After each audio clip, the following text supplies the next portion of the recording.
All right, There we go. Let's try it there. We'll hold on for a second, and we'll see how this goes. People are still saying no. There we go. Yeah. Now we've got audio. And, well, fuck it. It's going to be a bullshit kind of day with all sorts of technical issues. By the way, guys, speaking of technical issues, last night we did our reaction watch video, and we did open it up for super chats from you guys to write in some questions. However, even though some super chats came in, none of them registered. And so we had no questions come in. And so I just thought, nobody sent in any questions, no problem. But apparently a bunch of you guys did. And so I didn't answer any of those questions. And you were probably sitting there going, I just sent in a question. You didn't bother answering it. We're sorry about that. So what we're going to do today is when we get to the super chat part of this show, we're going to start off by answering those questions some of you guys sent in last night during Reaction Watch. We'll get caught up on those, and then we'll go into the new ones for today. So that's how that's going to run. All right, guys. With that all down, let's jump right into it, shall we? With audio and everything. And we're going to start with an off the top. And our off the top is this. Now, of course, the movie world shook the last 48 hours when it got announced that Warner Brothers had finally found their leaders for the brand new DC studios. DC is now its own studio under Warner Brothers, something that it has never been before, the kind of arrangement that Marvel has enjoyed under Disney. DC was never given that respect. Now it has its own studio, and they were looking for their own Kevin Feige, and they found them in two people. Of course, in the wonderful James Gunn and in producer Peter Safran. They are co-chairs and co-CEOs of it. Now, of course, this is funny, because on November 1st, in just a couple of days, James Gunn officially becomes chairman, CEO, co-chairman, co-CEO of DC Studios. But he still has a couple of projects coming out with Marvel that is still to be done. And so, of course, at the red carpet premiere event of Black Panther Wakanda Forever, which we're going to be talking about in just a little bit, one of the reporters from Deadline decided to ask Kevin Feige, hey, what do you think about James Gunn taken over DC Studios? To which Kevin Feige gave what I thought was a really great little answer. He said this, well, Kevin Feige said, he's got a lot of work to do for Marvel between now and May, which he is well aware of. But after that, I will be first in line to see anything he does. Let me read that again. And I loved his answer. Well, he's got a lot of work to do for Marvel between now and May, which he is aware of. But after that, I will be the first in line to see anything he does. Now, of course, it shouldn't be surprising to us to hear Kevin Feige being so supportive, because he has worked with James Gunn on many films. He loves James Gunn. He had kind of appointed James Gunn to be his right-hand man, especially when it came to the intergalactic stuff and area of the MCU before, the fallout between James Gunn and Disney, which he then came back with. And it is true. The chairman and CEO of a different studio is going to have to go on a press tour for Marvel films to promote not only Guardians of the Galaxy 3, but you think they're going to do a little bit of promotion for the Guardians of the Galaxy holiday special, a special I didn't care anything about until the trailer came out. Now I'm kind of curious about it. So, yeah, it's good to see all this and to see that, Feige is still supporting him. Anyway, Rob, you hear Kevin Feige's comments. What do you think? Well, I mean, you can literally walk from the front gate of Disney on Alameda to in Pass Avenue minutes. to the front gate. About 15 Probably minutes. shorter than that. You can drive it in 2. Yep. So, I think that he'll be able to, what are you going to do for lunch? I'm going to work on Guardians of the Galaxy 3. Oh, okay, I'll see you after lunch. I mean, I don't think, I think, look, while we as fans might believe that there is some rivalry between creatives in town, and certainly there is for box office and things like that, everybody's friends with everybody else. And I am sure that Kevin Feige is overjoyed about this. I love this picture, because we are now, it wasn't when it was taken, we are now looking at the pictures of the heads of Marvel and the heads of DC. Oh, yeah. Together. By the way, I would love to know if Zaslav called Kevin Feige. You want to hear a huge conspiracy theory? How's this for conspiracy theory? James Gunn's contract. When does Secret Wars come out? I believe it's 2026 now, right? I believe it was a bunch of 2026. James Gunn's contract will end in 2026. If you want a tinfoil hat based on nothing conspiracy theory, This is all a well laid out plan to have James Gunn carry DC for the next 4 years, get it all prepped and ready. And then after Secret Invasion, Feige's out, he leaves Disney, he comes over and assumes the throne from James Gunn. And Feige then runs DC. Again, that is based on nothing factual. Nothing factual. That is just tinfoil hat, wild conspiracy theory. He's like, you coming for my job? I mean, I think that Feige, I mean, look, I don't think that Mike DeLuca would be giving up his throne anytime soon, but I could see Mike DeLuca going off when he's after 4 years to get a producing deal, and Kevin Feige coming over and running Warner Brothers. Yeah, entirely. Yep. Because I think that the next, for those of you, Mike DeLuca is the current. Remember, under Warner Brother Discovery, there are now 3 different branches when it comes to the movies and entertainment. There's Warner Brothers Pictures. Mike DeLuca is the current chair of, co-chair. With Pam Abdi. Yep, of Warner Brothers Pictures. DC Studios, which is now run by Peter Safran and James Gunn. And what was the third one again? Well, there's animation. Yeah, no, but animation falls under DC too. I can't remember what the third one was, but there's 3 distinct. So Mike DeLuca is the head of Warner Brothers Pictures. And that makes a lot of sense because for Kevin Feige, running DC only would just be a lateral move, whereas take over Warner Brothers would be something. Yeah, and I think it's interesting because Mike DeLuca, people don't remember this, but he actually wrote the screenplay for John Carpenter's In the Mouth of Madness. And I know Mike DeLuca was not exactly happy with how it came out, but it's still a very respectable entry in the canon of John Carpenter's work. And I could see Mike DeLuca, because all studio executives, he worked for New Line. I met Mike DeLuca when I was a PA on Texas Chainsaw Massacre 3 in 1989. So he's been in the business for a long time, and it wouldn't surprise me if he wants to become like Lorenzo de Bonaventura, who was at Warner Brothers for a long time and became a big producer. And if Kevin Feige, what more worlds does he have to conquer but go out and produce non-Marvel movies, to go out and I want to make the new Lawrence of Arabia, or I want to make whatever he wants to make. Because here's the funny thing. Kevin Feige is, if you want to go by box office dollar, Kevin Feige is the most successful producer in the history of Hollywood, period.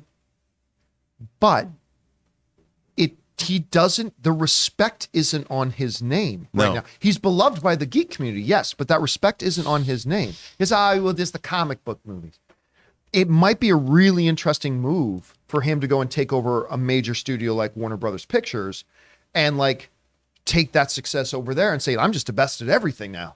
I would think so, because I would love it if he took over Star Trek, but that's not big enough for Kevin Feige. And I think by taking over Warner Brothers, because I also think even Disney itself is limited in terms of what kind of movies they're going to produce. Whereas Warner Brothers, he can make anything he wants. He can make historical epics. He could make giant action films. He doesn't need to do superhero movies because James Gunn will do it over there. But I could definitely see something like that happen. And let's not forget, Kevin Feige is a big DC fan. He's got, in his office, he's got this giant Lobo figure. He's got a big Batman figure, obviously a big Superman figure in his office. I mean, he's always been a big DC fan. Right now, Marvel fanboys are like, no. But he's relatively young. Oh, he is. For the industry, for a guy in his position, he's super young. He could spend the next 30 years of his life becoming like Daryl Zanuck or something. Quick, Taylor, look it up. How old is Kevin Feige? Quick now. I was looking up James Gunn. James Gunn is 56, and Kevin Feige. Yeah, Kevin Is Feige. he younger than James Gunn? I think he might be a little younger. He's 49. Yeah. Wow. So he's super young. I mean, he's just he's got another 30 years. Right? It's just crazy. But anyway, it's before great he becomes to see, Alan Horn. Before he becomes Alan Horn. It is great to see James Gunn and him still supporting each other. Anyway, guys, question is for you. What do you think about Kevin Feige's reaction to James Gunn now becoming his counterpart over at DC? I think it's awesome. Anyway, whatever your thoughts are, jump down to the comment section below and leave those thoughts there. All right, with that down, Kaylee, what do we got up next? Next up, we have our hotline, our Mint Mobile hotline question of the day. If you want to call in, let your voice be heard on the show. The number's on the screen, 951-268-4259. And our first question of the day today comes from Nick, and he's asking about Fantastic Beasts. Hello, this is Nick from Marietta, California, and my question is on the future of the Fantastic Beasts franchise. I love the Harry Potter films. I love this world. First movie I love. Second movie, it is what it is. The third one I thought was fine. Eddie Redmayne had came out and talked about the future of the franchise, and it doesn't look like it will happen. And the box office for Secrets of Dumbledore didn't really do that good. And I want to give some thoughts on the crew and you guys on, are we going to see a fourth film? And are we going to see a continuation of it? Keep up the great work, and thanks. All right, Nick, thanks a lot for calling that in. You know, this is the thing. I remember we were having these conversations when Fantastic Beasts was getting near the end of its theatrical run, but we've got a little bit of buffer between it and us now, and about that we can actually kind of look at and kind of evaluate how did it do? Do we think there's going to be more? There's a couple things that we know. Number one, Warner Brothers is big on the IP. I mean, it's the Harry Potter IP. It is a billion and billions and billions of dollars of franchise. And despite the fact of how much we all in the YouTube space and the blogging, the podcasting space talk about what a phenomenal failure Secrets of Dumbledore was, the reality was it did what very few movies do. It crossed $400 million, Right. which was not enough to be profitable. But it was a lot of people went to go see that movie despite the reputation and despite all that kind of stuff. On top of that, I thought the movie was quite good. You guys know I'm not the biggest Harry Potter fan in the world. My wife is, but I'm not ashamed to tell you, I think all the Fantastic Beasts films are pretty good. I thought the first one was pretty good. I actually liked the second one more than the first one. And I think the third one was the best of the bunch. I didn't think it was like, best picture contender or anything like that. But I thought it was the best of the bunch. I found it to be a really fun, imaginative, creative, whimsical, at times exciting, well-performed story. I like it. But where do they go from here? Because while studios love their franchises, they dislike losing money. And there's a little hot inside tip for you about the Hollywood business. They don't like losing money. I believe there's going to be a fourth one. I think they're going to look at this. They understand this one stumbled a bit, still made over $400 million. The general consensus was that it was pretty good. So I think they are not done. There's just too much value and potential in the Wizarding World franchise and series to just go, we had a stumble. Let's abandon the whole thing. I don't think they're going to do that. I'm not saying they're going to run into production in the next 12 months on the next one, but I do believe there's going to be a fourth. At least I think there should be. Anyway, Rob, the business is a hard business. Numbers are cold. They're unfeeling. They're unforgiving. Do you think we're going to see another Fantastic Beasts film? I don't know. I'm more pessimistic than you are. I think we're going to see more Harry Potter films, though. Ooh. I mean, obviously, that's one of their crown jewel franchises. I think it's not lost on David Zaslav that Harry Potter kid still has some life left in him yet. And I wouldn't have, how long until, dude, why not make a Hermione Granger trilogy? She's dealing with adulthood, maybe becoming a mom. Hermione, a magic user, becomes a muggle and has a kid. There's so much narrative storytelling that can come out of that world that I think it's only a matter of time. Will they make another Fantastic Beasts movie? I don't know, because money talks, but they could.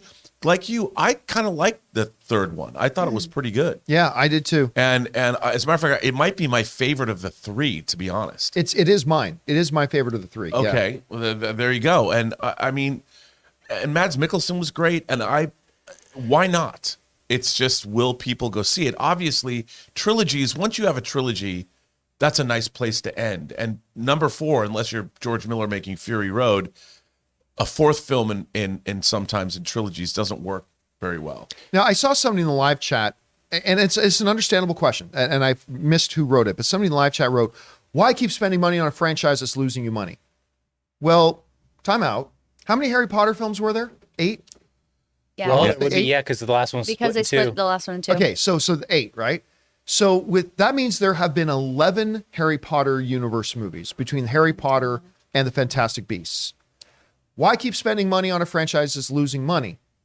10 out of the 11 have been insanely profitable. The first Fantastic Beasts made over $800 million. The second Fantastic Beasts made well north of $600 million. So those were all profitable. It's not until the most recent one, with all the controversy and all the stuff. You had the JK stuff going on. You had the Johnny Depp stuff going on. Wow. You had, I mean, there was a whole bunch of other stuff too. And this was the first one. And by the way, it didn't lose them like hundreds of millions of dollars. Right. It still lost them millions, in the double digits of millions. It did. But it was the first one out of 11. Do you give up after 1 out of 11 doesn't work? Well, I also, think you got to take another kick at Not it. to mention it drives the park visits, it drives the merchandise. that's It what I was drives, going to Revamps say. it all. I mean, no one's going to remember in the long run. It's the entire Harry Potter franchise. And if you average it out in terms of money spent, in 20 years, people are still going to be watching Fantastic Beasts. They're going to every new generation of kids, like the Disney classics, are going to be watching these movies for the next till humanity no longer exists on this planet. A couple people are also reminding me, there was the JK, there's also the Ezra Miller stuff. There's the Right. Ezra Miller stuff in there. I Yeah. mean, this was a project that was mired in a lot of off-screen drama. And again, I'm not saying that without it would have made $1 billion. I'm not saying that at all, but I'm thinking, hey, you know what? 1 out of 11 didn't make money. It's not the time to abandon it yet. I mean, listen, Harry Potter and the Wizarding World may have run its course. Maybe. But you don't make that determination after less than 10%. 1 out of 11 didn't make money. I just think that's way too early. Anyway, guys, question is for you. What do you think about that? I mean, the Fantastic Beasts films have been on a downward trajectory. But do you abandon the franchise at this point? So the first two made the studio a lot of money. The last one didn't. What do you guys think is going to happen? Whatever your thoughts are, jump down to the comment section below and leave those thoughts there. All right, guys. With that down, we're going to move on to our main topics. But before we do, we're going to take a quick second here and thank one of the sponsors of our show, our friends at True Classic. Guys, we want to take a second to thank a sponsor of today's episode, True Classic. This brand new sponsor has the absolute best fitting t-shirts that a man can buy. Finding the right t-shirt with a little bit of a dad bod is incredibly frustrating. Most t-shirts are either way too tight on your gut or look way too big and boxy. You're not in high school anymore and it's time to upgrade. True Classic has already helped over 2 million men finally get a better fit at an affordable price. And the John Campea Show viewers and listeners get access to the best deal they offer. For a limited time only, get 25% off using the code CAMPEA at trueclassic.com. Look, you and I both know that almost all of men's t-shirts are designed to look good on skinny models with six-packs. But let's be honest, that's not most of us. True Classic tees taper off towards the bottom, but they fit tighter around the chest and shoulders. It's time to highlight your best attributes with a t-shirt that you can always confidently throw on. Like most of you guys, ever since college, I have always struggled to find proper fitting t-shirts that are comfortable. Well, True Classic, from the moment I put on the shirt they sent me, solves it. And True Classic doesn't just stop at tees. From polos and workout shirts with the same flattering fit. Upgrade your wardrobe with True Classic. Get 25% off at trueclassic.com with the promo code CAMPEA. Free shipping included on purchases over $100. 100% risk-free guarantee with a 30-day refund policy. Stay classy with True Classic. Your dad bod will thank you.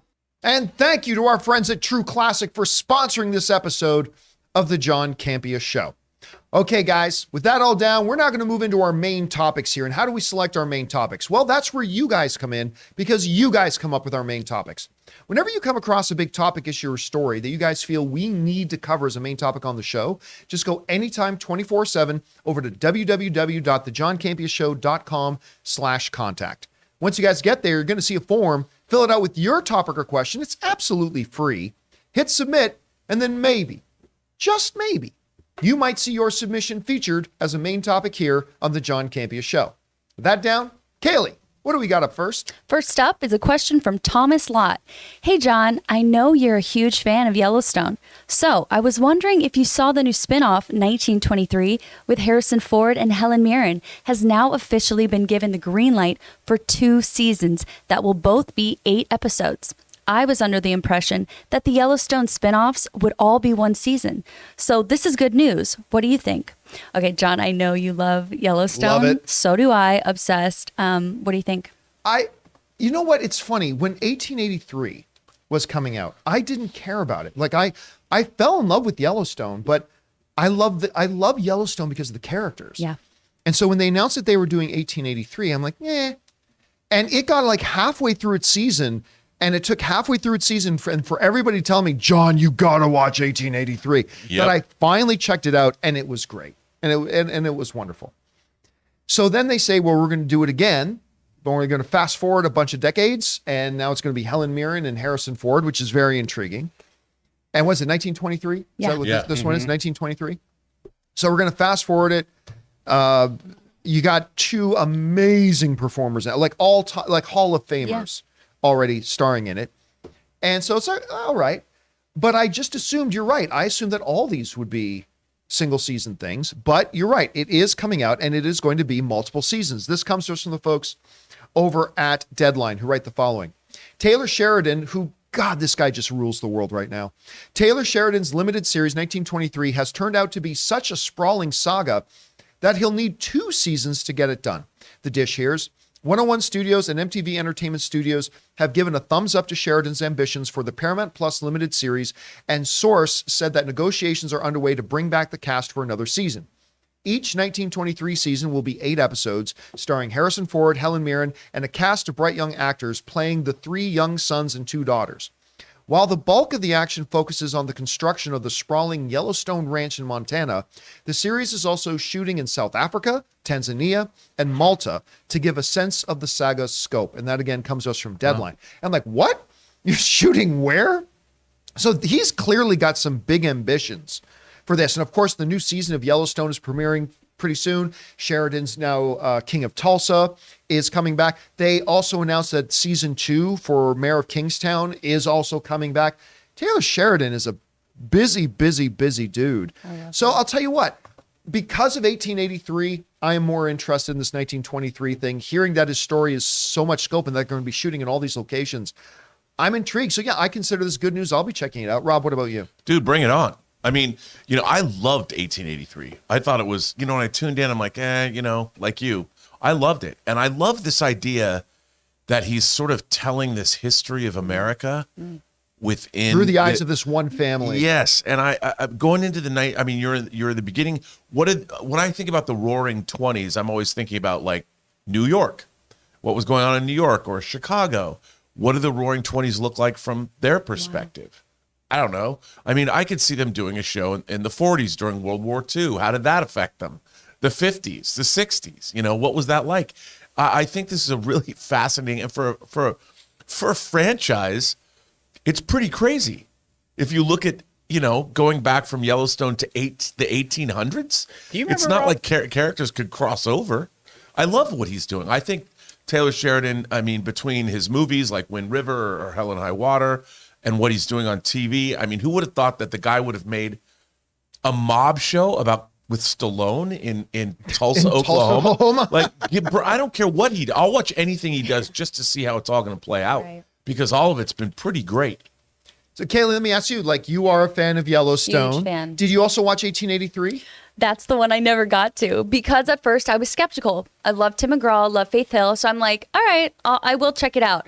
It's just I have so many on the docket, you know what I mean? Oh, yeah, that we're always watching. I've got a bunch of shows like that. I am very interested because I'm obsessed with Yellowstone. And is it bad that whenever I think of 1883 now, all I can think about is Wonder Twins? Because for some of you who may not know, the girl who plays McGraw's daughter, Isabel May, I believe is her name. Yeah. She was all set to star with the lead guy from Riverdale Yeah. as the Wonder Twins, or as Rob saw it, the sexy Wonder Twins. That he thought they needed to have some kind of Targaryen sexual dynamic between them. But anyway, I feel that about everything, though. thank God the axe of Zaslav fell on that one. But anyway, guys, question is for you. Are you fans of this Yellowstone universe that keeps popping up? By the way, also in that same report, they're now developing 2 other series that are going to happen in the 1940s, and then one's going to happen in the 1960s. I was kidding. They really No, but are they doing really that? are. They're developing a 40s and 60s. So they're Wow. telling the story of the history of America through the eyes of this love one it. family. This reminds me. That's what I was trying to think of. Louis L'Amour, author. Yeah. He wrote that Sackett. The Sacketts. It's like started from like the 1820s, and they were like not even pioneer, like fur trappers and stuff, and then moving on through like the 1800s and forward. And it followed the history of American development through one family, the Sackett family. So it reminds me a lot of that kind of thing. That's love really it. cool. So, guys, what do you think? Do you watch Yellowstone? Did you watch 1883? Or do you care about this 1923 show with Harrison Ford and Helen Mirren? Whatever you guys think, jump down to the comment section below and let us know your thoughts. All right, guys. With that down, let's move into main topic number 2. Kaylee, what is our second main topic today? Second main topic comes from Kyle. Hey, y'all. So, with James Gunn taking the wheel at DC and with Ezra Miller drama still ongoing with multiple accusations and a possible prison sentence, one has to wonder, how does Gunn tackle the Ezra situation, especially seeing the past drama he had with Disney? Could he metaphorically rip the Band-Aid off and bump up the Flash premiere to get it out of the way? Okay, John, so imagine you're James Gunn. Okay. You have this new job. Great. This amazing new job. Yay. And you immediately have to deal with the Ezra situation. What would you do? This almost sounds like the beginning of a sitcom. He got the job of his dreams until one day I don't know. I'd love the money. I'd hate the work. Ezra Miller came through his door. Yeah, I mean, okay, so like it lost in all the euphoria. I love this question. I love this question.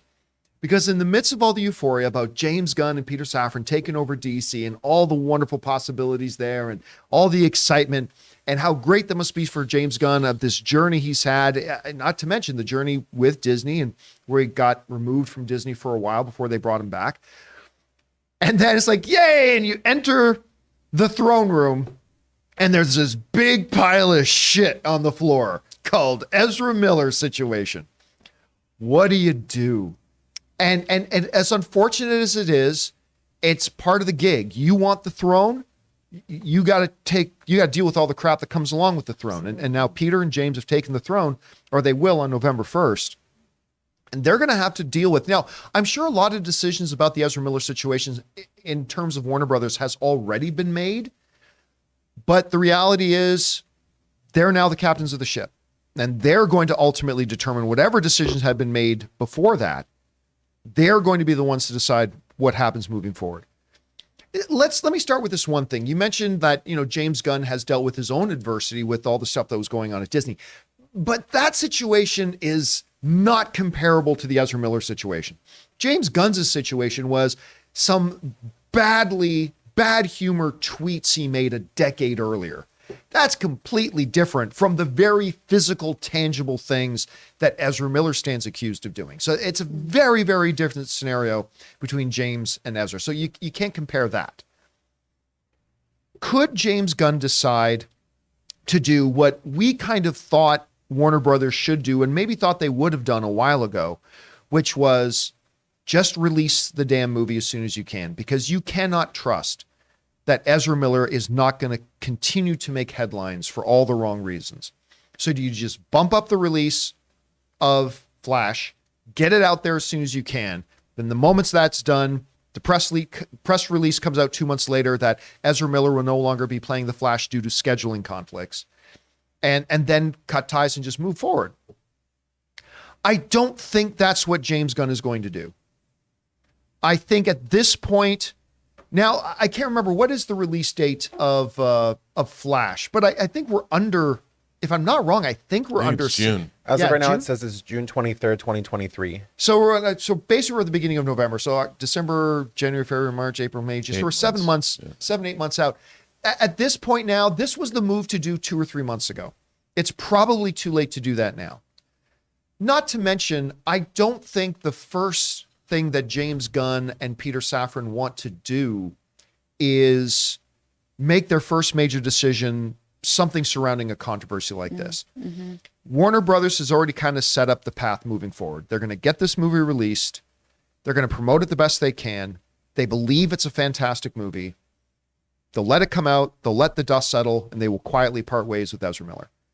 And honestly, at this point, that seems like the best thing, because at this point, let's say you bump up the Flash release date by 3 months. You've now put Ezra Miller back in the spotlight again. You've brought it up. And really, all has been quiet on the Western front. All has been very quiet lately on the Ezra Miller front. So do you just want to try to stir it up again by making some big announcements that revolve around Ezra Miller? Or do you just, you know what? The plan's in motion. Let's just let it go and think. 3 months ago, I would have said bump up the date.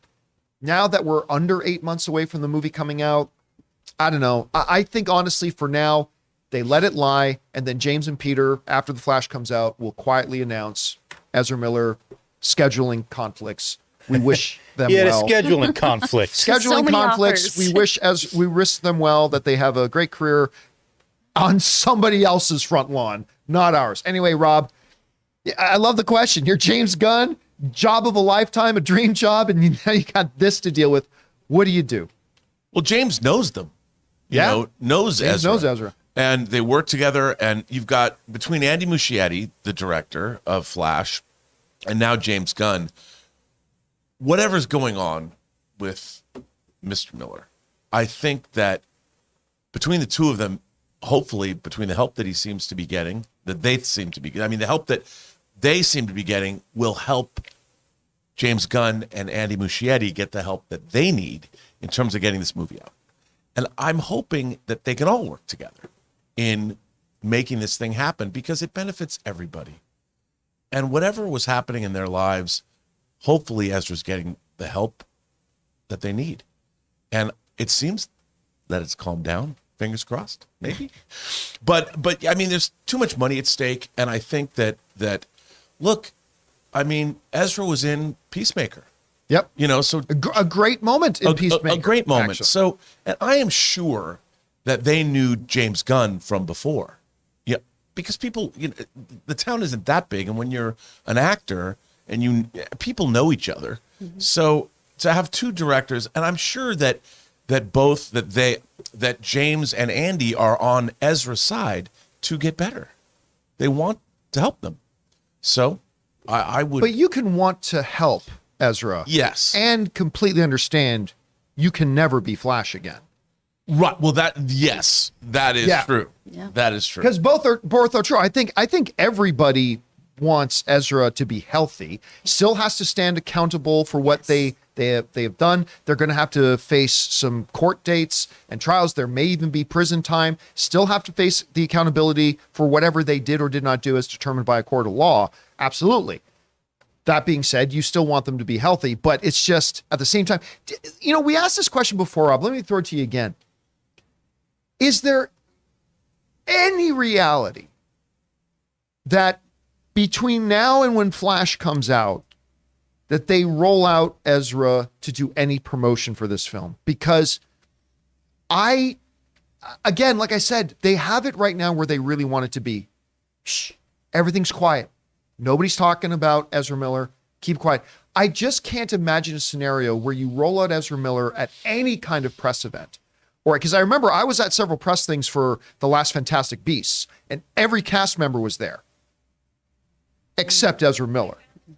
Don't care. So except Ezra Miller.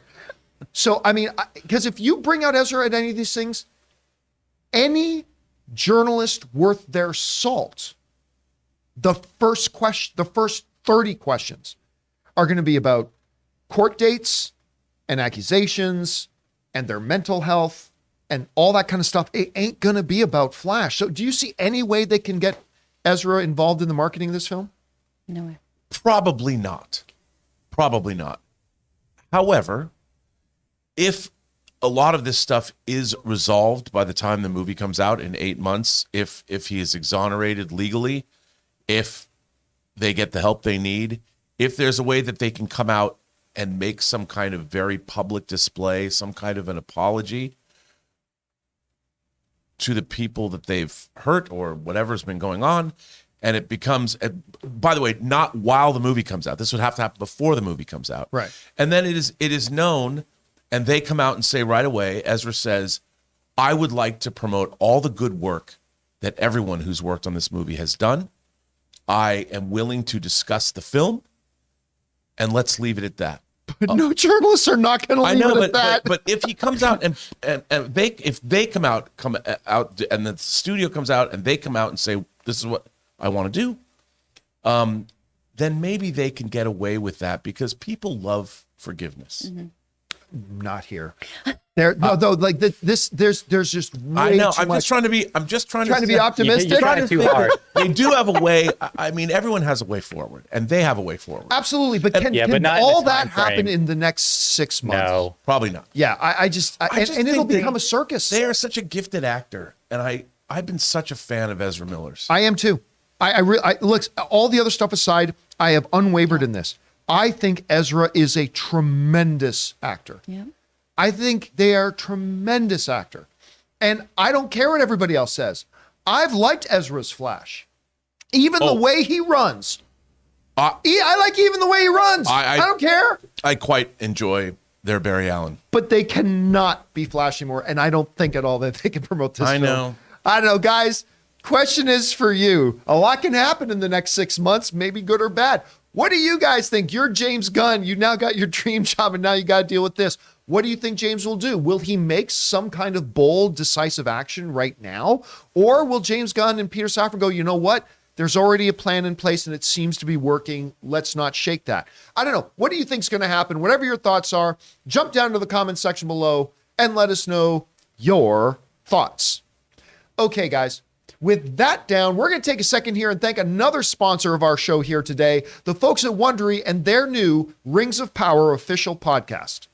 Guys, we want to take a moment and thank a sponsor of today's video, Wondery, and their new podcast, the official Lord of the Rings, the Rings of Power podcast. Guys, it's time to go deeper into the canals of Numenor, the mines of Khazad-dûm, and more with the official The Lord of the Rings, the Rings of Power podcast. Host Felicia Day and several special guests provide an inside look at the groundbreaking series and what it took to bring Middle-earth to life. Each episode of the official podcast features exclusive interviews with the series showrunners J.D. Payne and Patrick McKay, including the very first full breakdown of the incredible season finale. Felicia also goes behind the scenes with the cast and crew to bring you jaw-dropping stories and Easter eggs that you won't want to miss. So watch The Rings of Power on Prime Video and listen to all 8 episodes of the official The Lord of the Rings, the Rings of Power podcast for free on Amazon Music. Download the Amazon Music app now. And thank you to the folks at Wondery for sponsoring this episode of the John Campea Show. Okay, guys, with that down, let's get into main topic number 3, shall we? Kaylee, what is our third main topic today? Our third main topic is from Dan V. He says, hey, John and crew. So Henry Cavill did an interview with Josh Horowitz for the Happy, Sad, Confused podcast, where he explained when he got the call to shoot the scene of Black Adam, as well as the type of Superman he gets to play. He said, there is such a bright future ahead for the character. I'm so excited to tell a story with an enormously joyful Superman. Now, I'm glad he gets to be back in the role, and I'm sure there are some weird people who will get upset at him saying he will play an enormously joyful Superman, but that makes me more excited for this return. What are your thoughts on his comments? Okay, this is my thing. Why would people be upset with a joyful Superman? Like, because people want sadness, Kaylee. I guess. People Dang want dreary, dark Why? sadness. No. There's so many people. It's like, there's a new comic book movie coming out. Yeah. Is it dark? Like, there's already so much darkness in the world. We don't, like, let's just, have a little escape and see Superman be happy in his cape, flying. Well, to be fair, they themselves set the precedence for this, right? Because Man of Steel, while I consider it to be, Zack Snyder's Man of Steel, I consider to be one of the great comic book movies of all time. I think it's the most underrated comic book film of all time. But it was a different toned Superman than what people growing up with the comic book Superman may have been used to, right? Okay. They wanted, and listen, I'm not trying to put words in anybody's mouths. I literally read this in some of their writings. They wanted the little curl and gosh golly, ma'am, I'll get your kitten out of your tree.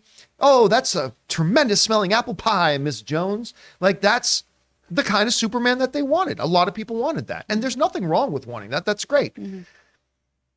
Warner Brothers and Snyder decided to tell a story of Superman that had a lot more, to use one of Rob's words, verisimilitude.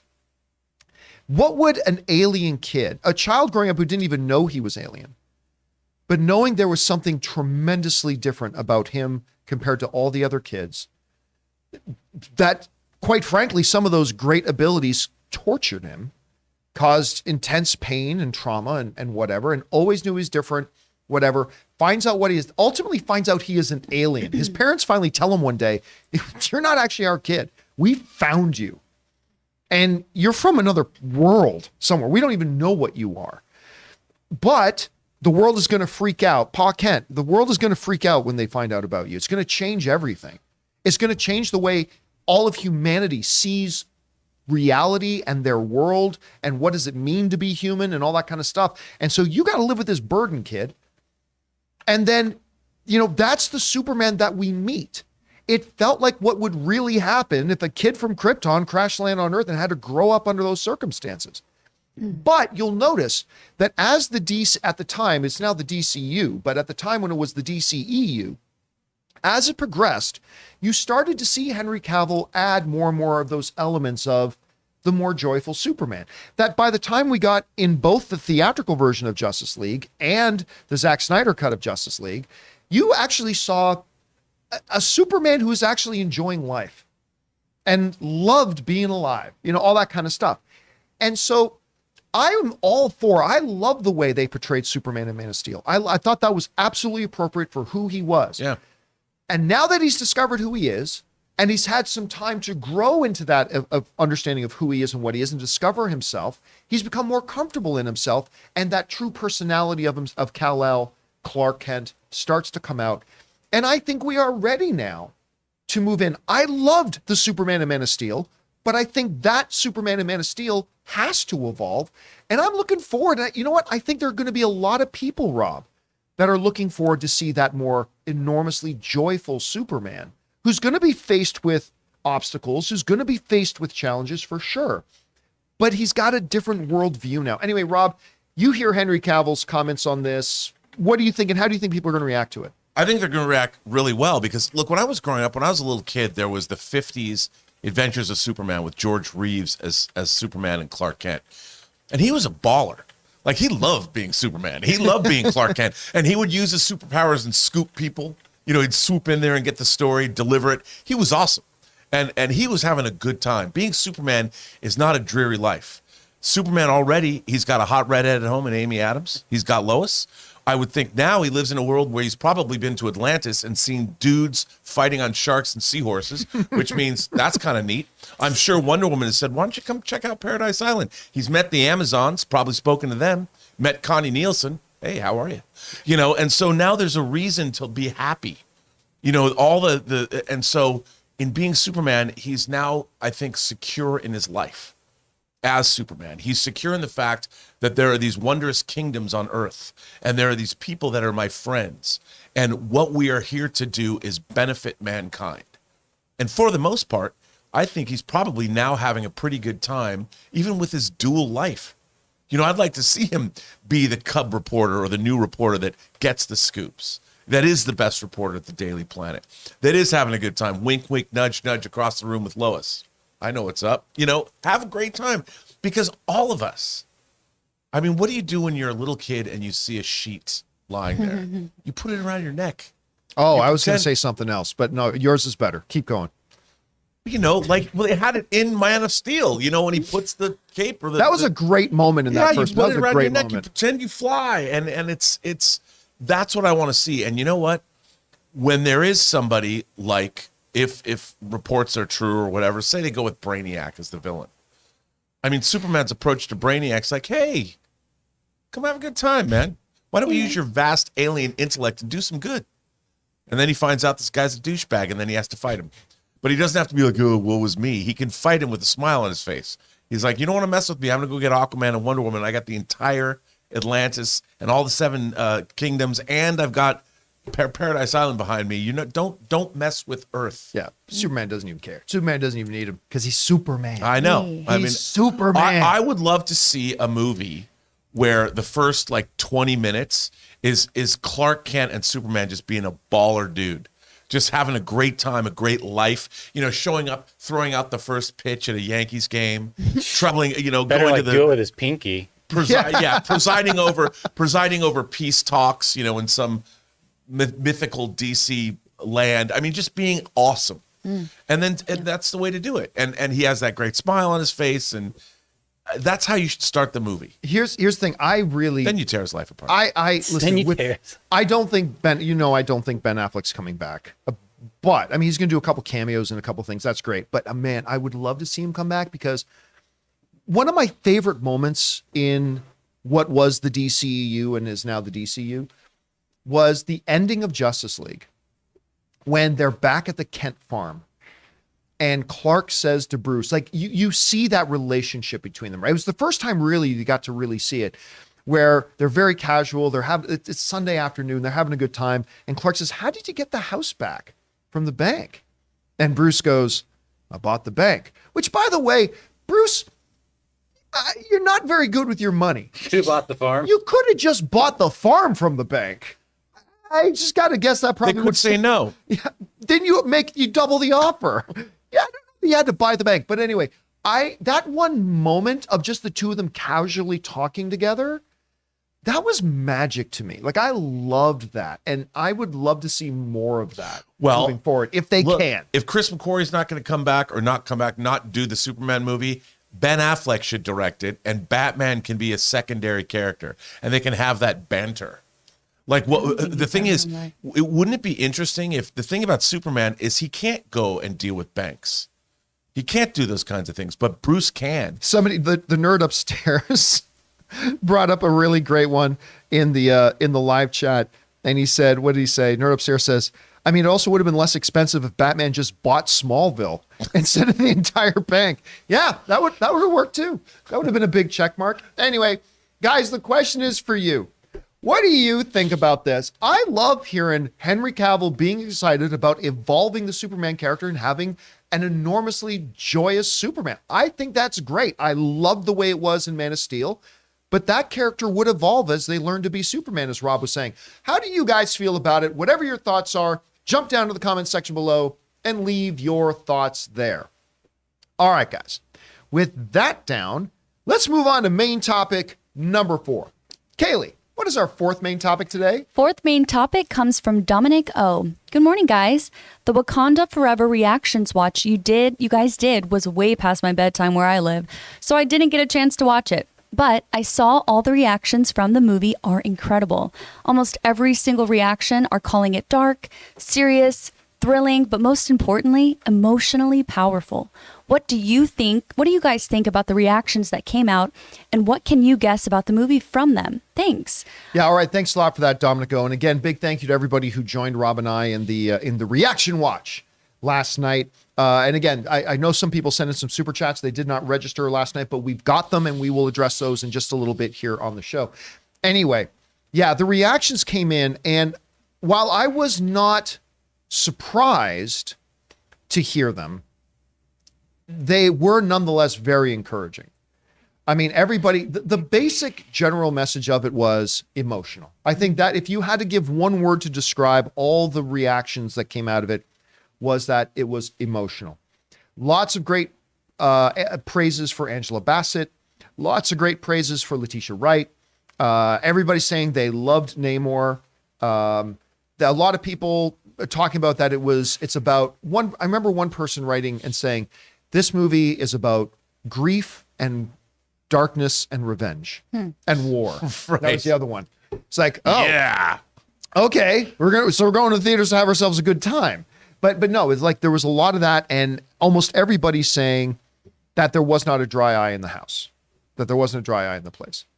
Now, I also heard from one or two places, and I talked to somebody who was there that said it has some pacing issues, that there are some points in the movie that do feel like it's a little slow. And at 2 hours and 41 minutes, I'm not surprised to hear that. Moments of that is fine. When I see it myself, I'll develop my own opinion about that. But let's go through and read some of those reactions that we got from that thing last night. Clayton Davis wrote, Black Panther Wakanda Forever is a beautiful tribute to Chadwick Boseman. Visual stunner with Angela Bassett commanding every scene she inhabits. Rihanna's Lift Me Up will do that for many. Another great post-credit scene that genuinely is a jaw-dropper. But I don't know about the Oscars. Now, of course, the first Black Panther was nominated for Best Picture at the Academy Awards. He's saying, I'm not sure if it's a Best Picture contender, but it's great.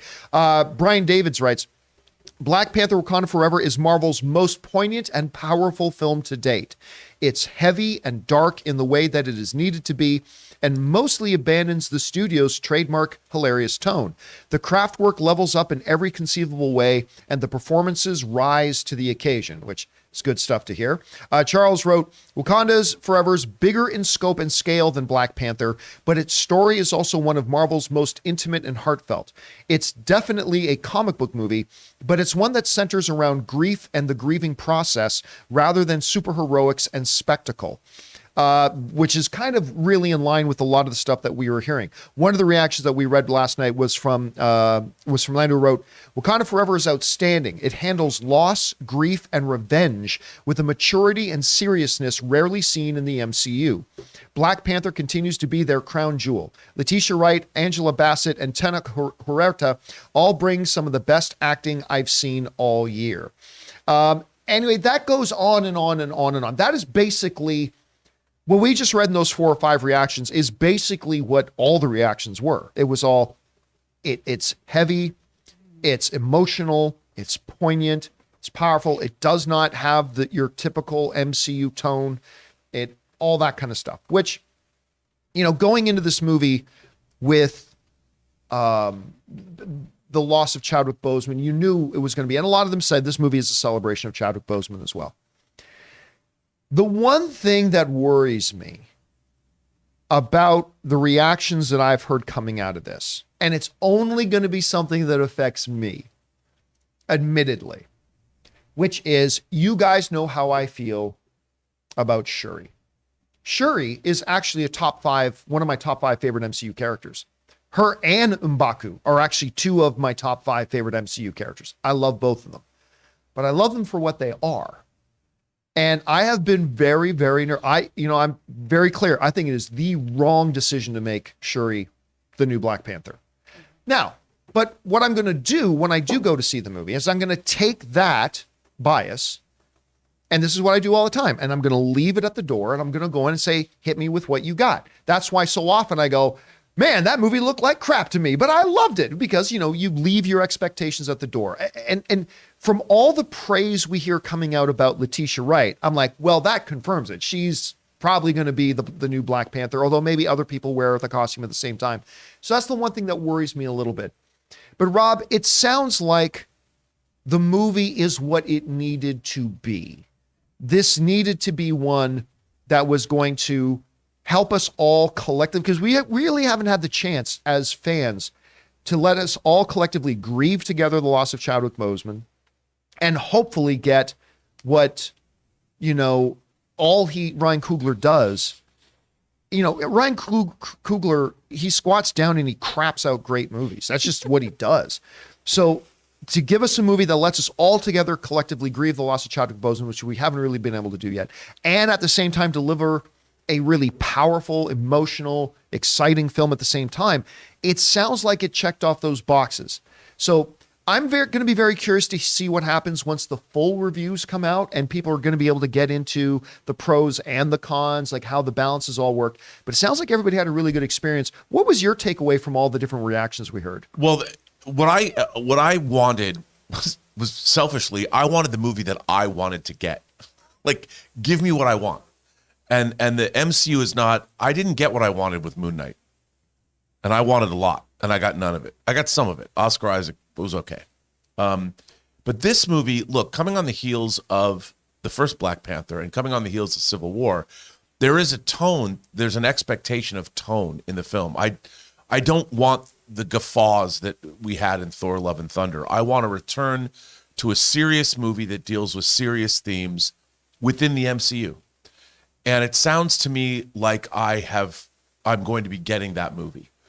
And we're going to see the emergence of the Talocan and all that. It's right up my alley. It sounds like it's exactly the kind of thing that I love in terms of science fiction, fantasy, and horror, character development. I saw a clip last night. Denai Guerrera, Letitia Wright, and Lupita Nyong'o were on Jimmy on the Tonight Show.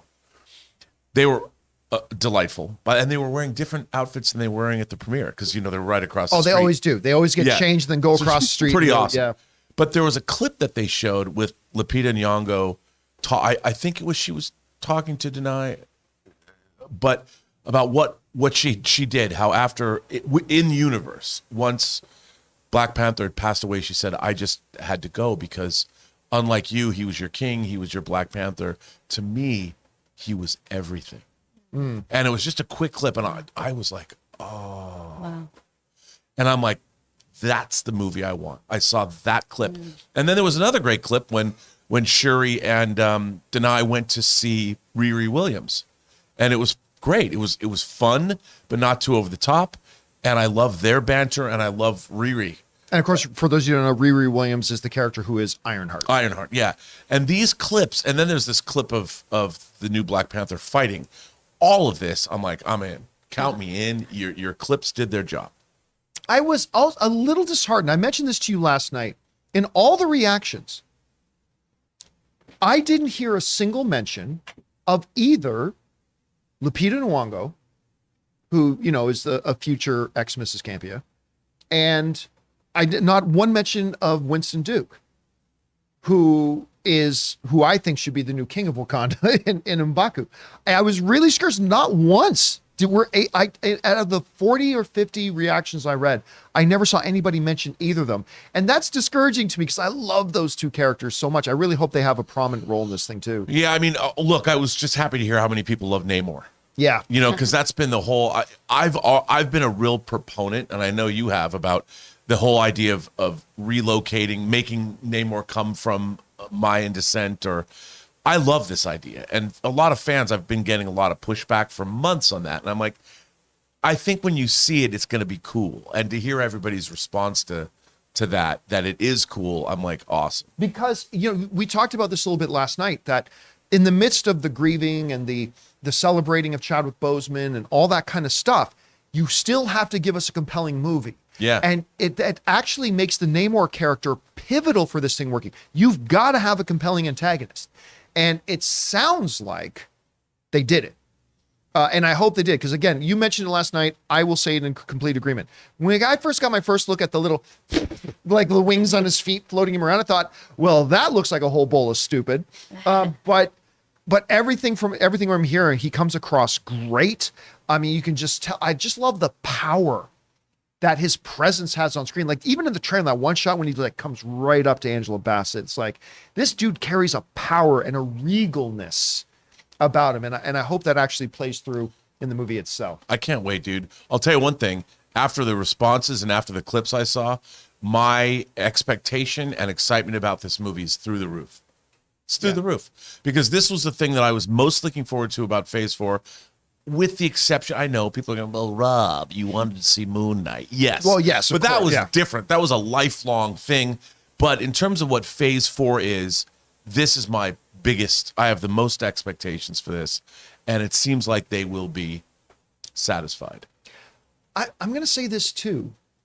I think right now, Ryan Coogler may be the best director in the Marvel stable at the moment. I mean, I mean, we've been talking a lot about the possibilities of Secret Wars.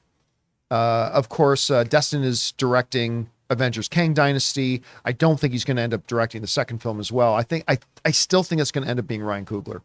And I'm hoping that after we see this movie, they want to get this in the rearview mirror. Maybe they can talk about that. I'm sure they're going to get a great director for Secret Wars either way, but I'm really kind of pulling for Ryan Coogler. We'll see how that goes. Anyway, guys, question is for you.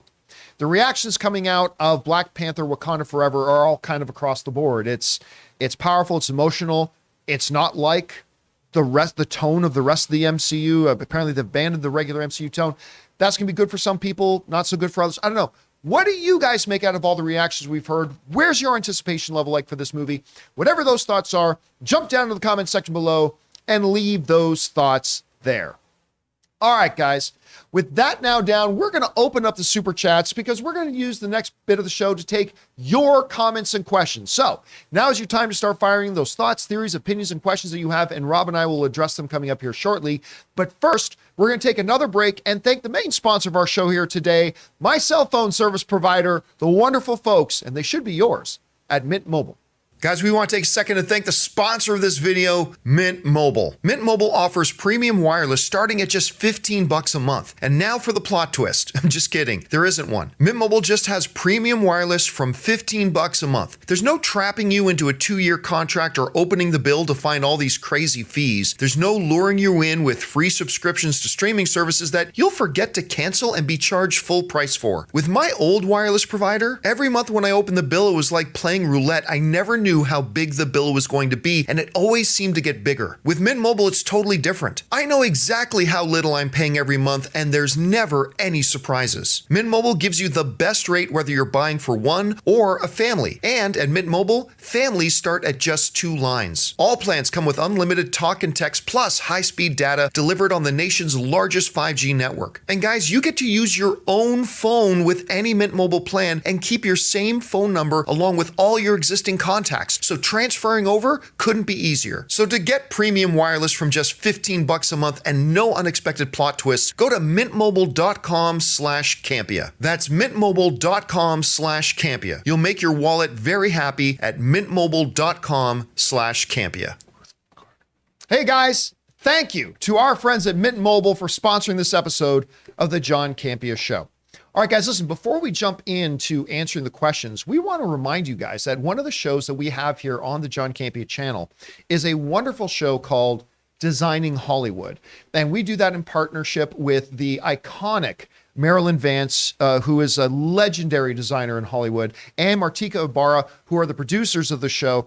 We are kind of the distributor. We are co-producers of this show as well. And it is talking with not just the greatest designers, the people who design the looks of everything we see in these movies, but Academy Award winners and stuff like that. And we're expanding it out to talk to writers and cinematographers as well. But Rob, you just did an exciting one. Which one was that you With just Ruth did? E. Carter, the Academy Award winning costume designer of Black Panther, who comes back. And Wakanda Forever. For Wakanda Forever. And she began her film career with Spike Lee with his second feature film, School Days. And she has worked with everyone. And we had a chance. Her episode is now up on the channel. But if you haven't had a chance to check it out yet, here's just a little taste of that interview with Academy Award winner Ruth. Check this out. Because color has been so important to you and in your work, did you look at the Telecans as having an entirely different color palette? Because we were in the ocean, so we had kelp. We also had to come up with our form of vibranium on something that was undersea, and we were able to do a series of resin molds, and we presented greens and blues, and there was a process of putting metallic flakes in the resin to have a glitter effect that we did in layers. Of course, guys, that full interview is up on the newest episode of Designing Hollywood, which you will find on the front page of the channel now. Go ahead and check that out. All right. With that all down, guys, let's get to your live questions. And we're going to start off with a handful of questions that got sent in last night during our Wakanda Forever reaction watch thing. So let's get to those first. So, Kaylee, what do we have? First, we have Al Renshaw. How long before we get Doom or Killmonger leak? LOL. Yeah, I mean, that's one of the things that did not come out. You know what's funny? I didn't see a lot of leaks coming out last night. I didn't see many spoilers or leaks coming out of all that kind of stuff. But there's a lot of time for that to happen. Yeah, I got one. And what was so funny about it was kind of out of left field, but it was the thing that I wanted most to happen in this movie. And I'm like, did somebody direct this just at me? Are they yanking my chain? So I'm not going to say what it was. I'm not going to elaborate any further. But if it's true, I'm going to do what you did when Henry Cavill shows up at the end of Black Panther. I'm going to squeal like the little boy that I carry around with me all day long. What, like does the Enterprise show up over Wakanda or something? Because no, I will say a certain individual. No, don't say anything. Okay. Don't say anything. All right, what's next? Next up, release the breakdancing cut. Says, hey, John, hope Ray is doing well. We all love him. That's really sweet. Yeah, Ray is R-A-Y. The jackass and lazy asshole is sitting at home right now while the rest of us are in here at work. Love you, Ray. Oh my God. Boo-hoo! I had surgery. Who cares? No. Ray is at home. You know what? Ray actually started working again today. But he's working from home You'll see him again here in the studio once he's able to be a little bit more mobile. But he is, and I think we even saw him jumping around in the live chat there. So he's doing well. He's recovering at home. He's actually working again today. So all the thumbnails and graphics you see, all the thumbnails and graphics you've seen all week, I've made them. Sorry about that. But all the ones you're seeing today are actually from Ray. So he's getting back on his feet now. All right, what's next? Next, we have Shay. For some reason, I'm just really hoping people can have the common decency of not spoiling this, but I know I'm asking for too much. If I'm within an earshot of anyone who has seen this, please. I mean, it's just part of the reality of the modern world, right? Yeah. It's going to happen. The information is going to get out there. So you have to decide that I am just going to not turn on Twitter. I am just not going to go on Instagram. I'm just not going to go on Facebook. And I'm going to be very selective about what I can. I'm going to turn off the feature that has suggested videos on the side of YouTube, whatever. You're going to have to be a bit vigilant, because here's the thing. While there are a ton of people that do not want to know about anything coming out of this movie, the reality is there's a lot of people who do want to know. And as long as there are people who want to know, there are going to be people willing to tell them. And then the problem is now those people know. And generally speaking, the people who really want to know will also be the same people who really want to tell everybody else. and a lot of it is born out of enthusiasm. A lot of it's born out of enthusiasm and excitement too. But it is going to be very challenging, because we do have 3 weeks. 3 weeks. So it's going to be tough. It's going to be hard. Especially on Twitter, there's all those drive-by spoiler people. Yeah, the drive. They just post things in your feed, and you're like, you know what? I want to punch those people in the nose. All right, what's next?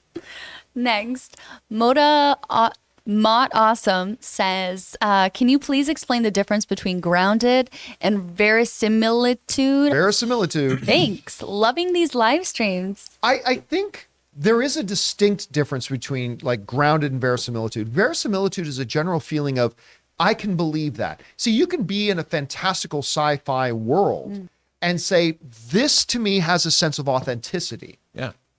Grounded is more, I think, about the nature of your story. Like with things that are really rooted in actual human experience. So you can have something that's very grounded and have no verisimilitude at all. But anyway, Rob, how would you describe it? I think that's pretty good. Like, I would give you the example, like Andor, because people say verisimilitude basically means the quality of being real. But Andor, because it's shot a lot on real sets, it feels real. It feels like I'm actually on this planet, because they shot at a real dam, like in Scotland or something. So that is what verisimilitude is, the believability of what you're watching.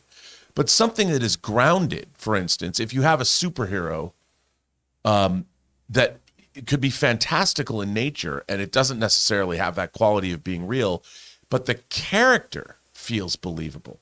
The character feels grounded. Like, I believe that this individual is a real human being. Like Joaquin Phoenix and the Joker, even though he was a villain, we saw him humanized. Yes, that is correct. With his depiction, it was beautiful. That's a great example. Yeah. All right, what's next? Okay, Alan Jar 91. I hope Namor kills T'Challa, at least if anything. It will be interesting, and I didn't hear anybody allude to this, but it will be interesting because I found out some things about Black Panther a few weeks ago. That was not one of them. I have not heard yet, honestly, I've not heard at all about how they present how T'Challa died. Now, that's not going to be I don't think it's going to be an important part of the movie, but it's a very curious part of how they're going to say he dies. And I haven't heard anything about that yet. Me neither. I have no idea, but I think you're right. I mean, however they set it up. Yeah. I mean, I would like to think, it would make it real easy to get emotionally invested in the antagonist if you find out the antagonist is the one that killed T'Challa. But I don't know if that's the way they're going to go. Me neither. All right, what's next? Next, Future Millionaire says, almost certain there's someone pulling the strings that leads the two nations to fight. Any thoughts? In the new spot, Namor says, are you friend or foe? So definitely a team up at the end, I think. Doing a little Batman versus Superman?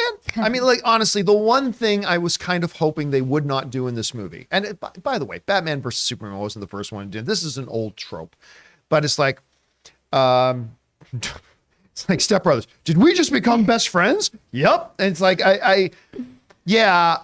so look, there's been this speculation. Dr. Doom is the one who's like kind of pulling the strings. It's like, so basically Dr. Doom is going to be Lex Luthor.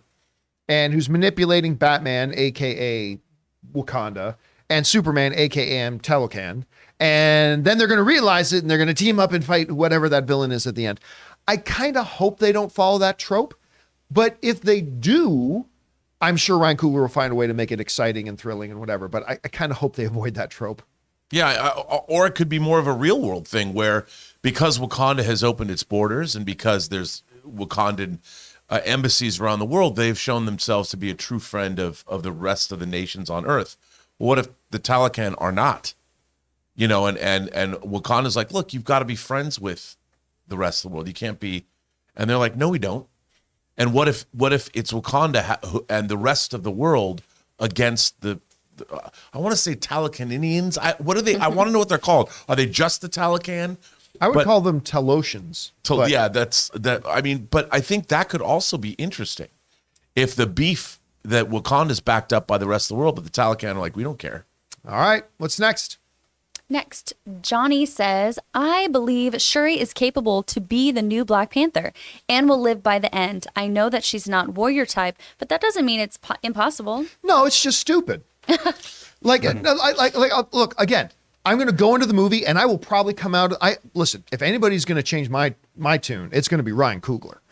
But my thought going in, which I will leave behind when I go into the theater, my thought going in is you have all these incredible characters from Nakia, M'Baku, Okoye. You have all these amazing characters who you have set up in your universe as are all elite level fighters.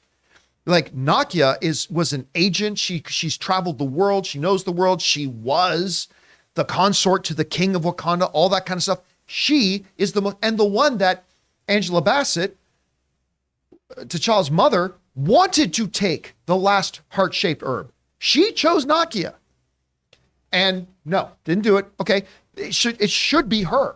If not her, it should be M'Baku, the guy who came this close to taking the throne from T'Challa. If not M'Baku, then Okoye. Like, Shuri is the last person that it should be. But I don't know. That's just... I do trust that the movie is going to explain this adequately. It's Ryan Coogler, man. Of course. Yeah. Ryan Coogler's not going to leave any plot holes. Like Ryan Coogler, like I said, all he does is he squats out over and crops out excellence. He's going to do it here. So if anybody's going to change my mind on this, it's absolutely Ryan Coogler. So we'll see. All right, what's next? Next, A-Vape. Discovered y'all with the Spider-Man No Way Home ticket watch stream and been hooked ever since. Oh, nice. Let's hope Wakanda Forever lives up to the hype. That was a fun night. I remember Ray and I, it was Ray's idea. It was a last second thing. He said, you know what we should do? We should do a ticket watch. where when the tickets were going to go on sale for Spider-Man No Way Home, and we did the live stream, and it was so much fun. And now we've done a couple of them too. So yeah, here's hoping that Wakanda Forever does live up to the hype it's getting. All right, what's next? Next, Alan Jara 91. My girlfriend wants to know who came first, Avatar 2 or Black Panther 2? I don't know what that means. Yeah. Maybe they mean who's going to come first at the box office. Like, oh, okay, who's yeah, going no, to come first then? Well, yeah. listen. There's a third option here, and that's one that's already come out. It's little Tom Cruise and a little movie. I didn't mean to say little Tom Cruise. I meant to say a little movie Little Tom by. Cruise. I'm not height shaming Tom Cruise. I meant to say a little movie by Little Tom guy. Cruise Bye-bye. called Top Gun. That is sitting at what, 1.5 billion at this point. Jeez. Something You know, like that. John, if you had asked me, if you said, you know, Rob, at the end of 2022, do you think it's going to be Avatar 2 or is it going to be Wakanda Forever that grosses the most? It would not have been on my 2022 bingo card that they have to beat Top Gun Maverick. No, I don't think Tom Cruise would have bet that, right? No. So it's possible neither. I mean, the mark has been set. So what are we Yeah. at, Taylor? it's currently at 1.4 billion according to Deadline. Okay, so 1.4 billion. That's more than Black Panther made at the box office. Yes, it is. So they've got to hit that. So it's possible that both of these movies, Avatar 2 and Wakanda Forever, could be massive, insane hits and not top Gun. I don't think it will. It's possible.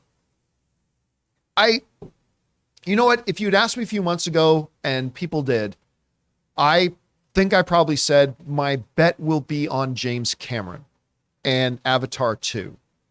Everybody's like, oh, nobody cares about Avatar 2. Oh, yeah? You wait. Watch. You wait and you watch. It's going to make shitloads of money. He just needs to quit trying to promote his own films because he just adds doubt. He's like, everyone's going to say it's too long. It's like, No, he's gotta shut up. That's No, not how he- you promote. Good Canadian kid, James Cameron. I love you, and you're one of my favorite filmmakers, but you got to shut up, man. But man, with all this stuff surrounding Black Panther, right now I'm going to say Black Panther, but I might change my tune after I see the movie. But I think right now it's going to be Black Panther at number 1, Top Gun at number 2, and Avatar at number 3. All of them will be over the $1 billion mark, I believe. All of them are going to be huge smash hits. But I think right now, and I reserve the right to change my answer, it's going to be number 1, Black Panther, Wakanda Forever. Number 2 will be Top Gun Maverick. Number 3 will be Avatar, The Way of Water. All right, what's next? Next, Trash Boat says, "What's up with all this Doctor Doom stuff in the chat?" Yeah, of course, in the last night in the chat, that's all ever, like, I don't know why we are so cameo obsessed. Like, I remember, like, Spider-Man Far From Home. All anybody talked about after that movie was the post-credit scene with Jay Jonah. That's an exciting little part, but it's an unimportant little throwaway thing. And it's never a good sign when the part of your movie that everybody's talking about has really nothing to do with the movie. It's the post-credit scene. But I don't know, but that's what we are. As fans, we are cameo happy. Just look at how excited I was when Henry Cavill showed up in Black Adam.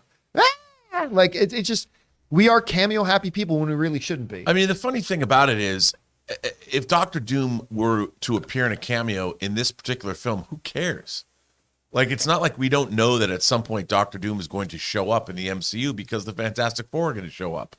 What I'm more interested in is if somebody shows up and plays some kind of a pivotal role. Yeah. That has something like, look, I would say that Black Panther cameoed in Civil War. He had a part. It was good. You saw his father, definitely an integral character in that film. But that's because he mattered to the plot. But if he just like showed up at that speech, it would have been like, okay, there's Black Panther, but you need them to do something. Yeah. Although I will say this, if that spoilers somebody, I would dance. Let's not talk about that anymore. We shouldn't be giving away any tips or hints of what we're talking about. I think it was BS, by the way. All right. It's too BS. It's BS. All right. I just want it to be true. What's next? Cyan Hagiri says, "Huge fan of the show. First time super chat." Oh, welcome. thank you, Cyan. Absolutely can't wait for this film. What are you guys' prediction for the post/mid credits? You know, it's funny because one of the things I was wondering about is sometimes at these premieres, if there's a post-credit scene, they will not show it at the premiere sometimes. But apparently last night they did. And we heard in a couple of reactions that the mid-credit scene was great. Poignant. Yeah. It had emotional wallop. I mean, it meant something. It sounded to me like it meant something in regard. Also, it honored Chad Boseman somehow. I don't know how. Yeah. So we'll see. But yeah, I have no prediction actually at this point. Maybe Steve Rogers shows back up. Remember, Steve and T'Challa had a really good relationship. So maybe that would be pretty. That's not what I heard, by the way, but that'd be pretty great. Yeah, If I would old love man that. Steve Rogers and Sam Wilson. How awesome would it be if Sam Wilson as Captain America and old man Steve? Because currently in the comic books, Sam Wilson and Wakanda are not on good terms. I know. They are actually like, I think Wakanda's like banned Sam Wilson. Anyway, that's a whole nother thing there. All right, what's next? Next, CJ says, "Anytime I see a review from EVOS, I can't trust it. They don't give honest reviews about MCU stuff because they can't say anything bad about Marvel." That's not true. That's not true at all. I listen. I know. And EVOS, I think that's the dude from super popular. Why am I freezing on the name of the channel? Everything Everywhere. No. Okay, if you guys know which channel I'm talking about, one of a big popular YouTube channel. Why am I freezing on the name of it? New Rockstars. Thank you. Somebody in the live chat, Haunted Autumn, says New Rockstars. Yeah, no, they can't say anything. Yes, they can. Yes, they can. Look, I'm so over this bullshit. This utter complete bullshit that people have that, critics just say that. Critics say what they think. And I'm so tired of people saying, that critic isn't saying what I want them to say. So I'm going to make up this thing that they just say this and they just say that. That was actually, look, you guys don't know a lot of this, don't know this yet, but you guys did know that I told Disney a couple months ago to take me off their press list. I have told every studio now to take me off their press list. There are a couple reasons for that. One of the big reasons was I just really hardly ever go to anything I get invited to anymore because I don't feel like a 2-hour round trip is worth it when I just have to wait a few days to watch something else myself. Does this mean that I'm not getting my shield checks anymore? Yeah, the shield checks are getting cut off. But honestly, one of the other big reasons, besides the fact that I just really wasn't going to anything, or that I realized I didn't really need any of the access to anything, one of the other big reasons why I was just getting so tired of like, I have negative reviews, a lot of stuff, but whenever I review something that I like, or if I see something coming that I'm excited about, I get these loser fucking knuckle draggers doing their own little self blowjobs at night going, oh, you're just afraid to lose your access. What the fuck is access? What is it? You think it's some big thrilling thing that, ooh, I get to drive 2 hours and go to a press screening with no concessions, no nothing, sit there and watch it that I could just watch in a few days. So you know what I finally said to myself? I looked at myself in the mirror and I said, self, you don't even go to this shit anymore. Just have yourself taken off of all the press lists. So I wrote and I took myself off of all the press lists. So now whenever some cousin humping basement dweller says to me, you just said you liked it because you don't want to lose your access. Guess what? I trashed my access. I don't have any access. I got rid of it. So fuck you. Anyway, so that's my John, but tell us how you really feel. We want to know. Please. So I just hate this, but I also hate it when I see it targeted at other critics. Guess what? I know you don't want to hear this.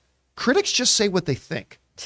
And it's time to stop making up excuses for why a critic says something that you don't want them to say. It's just because that's what they think. Well, also what I get this a lot as well. I am predisposed to loving science fiction, fantasy, and horror films and comic book movies. I've been a fan of them since I was a little kid. My go-to position is I want it to be good. So I get excited. I literally get excited about everything. And I want it to be good. And now it's always going to be a corporate product that's made by a publicly held company. But it's so hard to make a movie. So my predisposition is to just love things.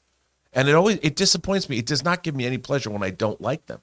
But people have always said that I have some kind of an agenda, pro or con. Like, you just want to hate modern Star Trek to hate on modern Star Trek. That isn't true. I want to love. It gives me no pleasure to dislike something at all. For all this stuff, I want to love it all. By the way, I just want to bring this up because Charlie Perez in the live chat says a comment, and I want to address this because he asks a fair question. He says, yes, John, we all do think it's special and fucking cool to be able to go to press screenings. A lot of us would give our left nut to do it. I get that. But what you need to hear me tell you is that you won't think that for long once you started doing it. Right. That's what I keep trying to tell everybody. Like, you'll say, oh my God, it's amazing. It's like, I get it because I thought that too before I started doing it. What I'm telling you, you're just going to have to take my word for it, that after you've done it for a little bit, you realize it's more of an annoyance than anything else. It's not as cool as it seems. It's really not. That's why all the way back in the AMC days, like I started out like everybody else, right? It's like, okay, I was running AMC and I got to go and sit down with Nicole Kidman and I got to go and sit down with Harrison Ford and I got to go down and sit down with Denzel Washington. Yeah, that was really cool. It really was. But I stopped doing it and I started sending my underlings to go do it because, yeah, I got to sit in a chair with Nicole Kidman for 3 minutes after driving an hour to the hotel where they were doing it, sitting in a holding room for 2 hours, then to get my 3 minutes of sitting down in a chair with somebody for a second, to then wait around another hour to get my footage, then drive another hour home. Like, I get it. It sounds like it's cool. I'm just telling you, you got to take my word for it. It's not that cool. You get tired of it real fast. And as exciting as you think it is, I guarantee you, after you did it 10, 11, 12 times, you'd be like, can I get somebody else to go and cover this for me? And fortunately, I was the boss, so I was able to make other people go and do it. But it's not that cool. And that's why when people would say to me, oh, you just don't want to lose out and be able to do those Marvel interviews. I haven't done the Marvel interviews for like 7 years. I gave up doing that a long time ago because it's useless. Anyway, a little bit of behind the curtain stuff there. All right, what's next? Next up, GC Nightwalker. Cool name. Anyone see a parallel between Nick Fury eye scar and King's face scars, even between S.H.I.E.L.D. and Kang's army? Also, Kang's army looks like the Nova Corps army. I didn't get a good close look At the start, that one shot in the Ant-Man trailer where you see like the armies, that was very Attack of the Clones feeling, kind of like that was a Independence Day. Independence Inside Day. the mothership, the large mothership. That is the clone. So we've seen that shot before, but I didn't get a good look at the army per se. Did you to see any similarities? Not with the really. Nova Corps? I mean, not really. The Nova Corps army, sure, maybe. We don't really know what's up on Xandar. I'd like to find out. How is old Xandar? Is it all right? How's Glenn Close? What's next? Donald Mex sent $5 in for Super Chat. Thanks. Mr. Graham 91, being successful film pundits, you're privy to more knowledge than the average film fan.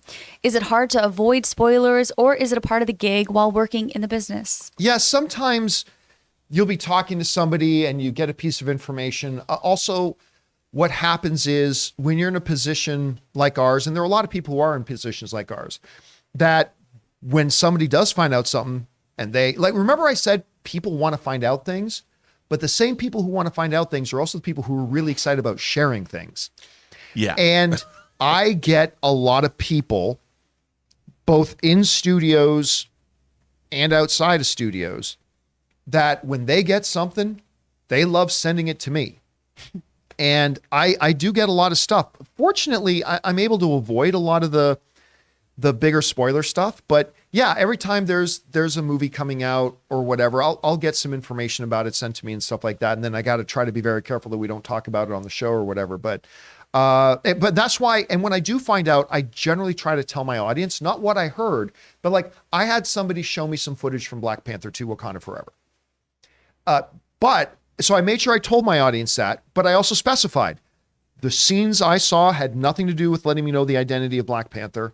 And I don't know what the post credits are and all that kind of stuff. So I try to be transparent with the audience when I do find out stuff like that, but it happens. It happens. All right, what's next? Next, Andy. It doesn't matter what or how many banks Bruce Wayne buys because he's been evading taxes and base Mayor Joker is going to imprison him for that. Okay, there's a little bit of Harley Quinn in there. Mayor Joker. By the way, the newest season of Harley Quinn is so good. Here's the thing. And you guys watch Harley Quinn? You watch Harley Quinn? Not Yeah. yet. Okay, so did you watch Harley Not Quinn? yet. Kaylee is not. No. It's so good. Okay, right? As crazy and bonkers as Harley Quinn is, like the first 2 seasons, just ridiculous. Like there are no limits. There's no boundaries. There's no limits. They cross all of them. Even all of that, I was not prepared. In season 3, when they of course bring up the big antagonists in the Batman universe, the Court of Owls, right? Court of Owls is in season 3. And Harley and Ivy decide they're going to infiltrate the Court of Owls.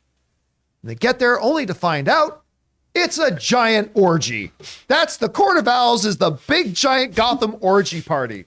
And the hilarious part is when they accidentally bump into Bane at the orgy party. And I can't even remember. I can't even remember what the line is from Bane, but I remember Bane's, oh yeah, Bane is at the, there's a buffet at the orgy and he's eating a bunch of pasta and goes, I must carb up for the fuck fest. It's like, that's it. I'm done. What about when they accidentally turn the lights on? That part is so Oh good. my God, when they turn the lights Yeah, on. I was dying.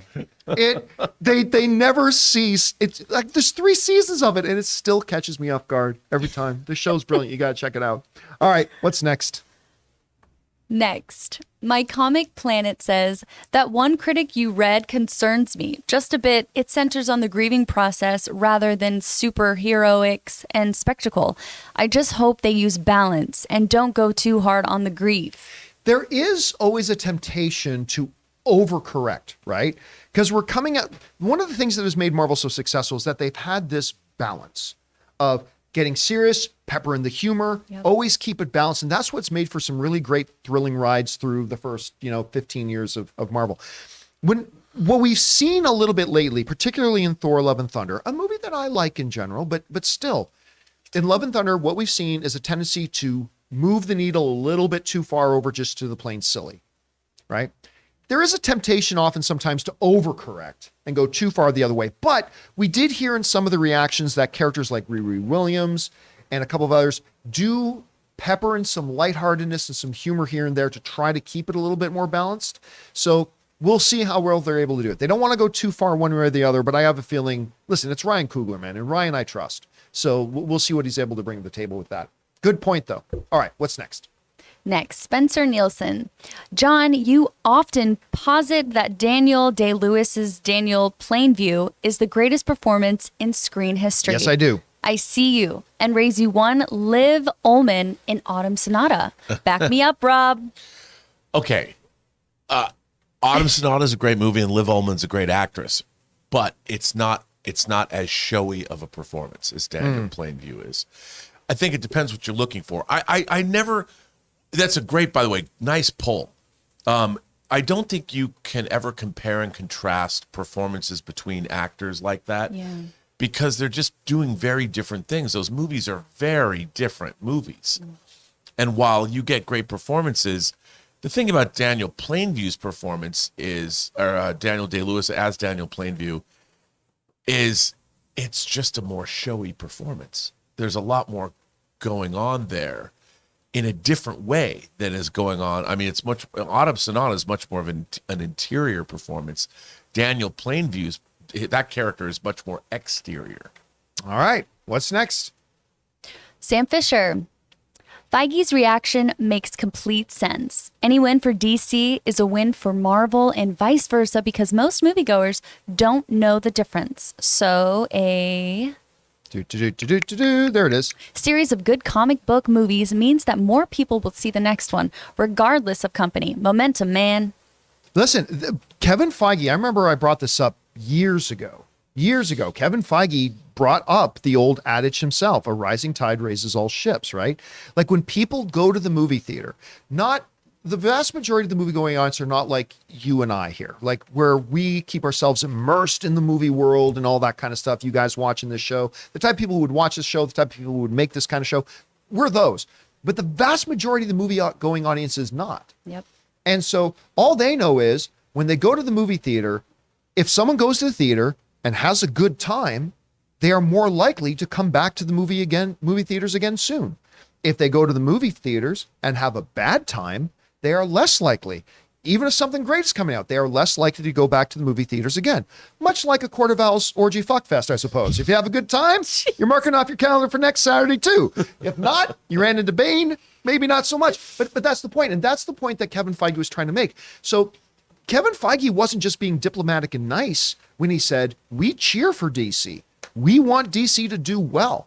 Because if DC's doing well, we're so confident in our product, we think that means we're going to do exceptionally well too. So I like that philosophy. Well, I do too. You know, I heard, I guess he was the producer of South Side, is it a show called South Side?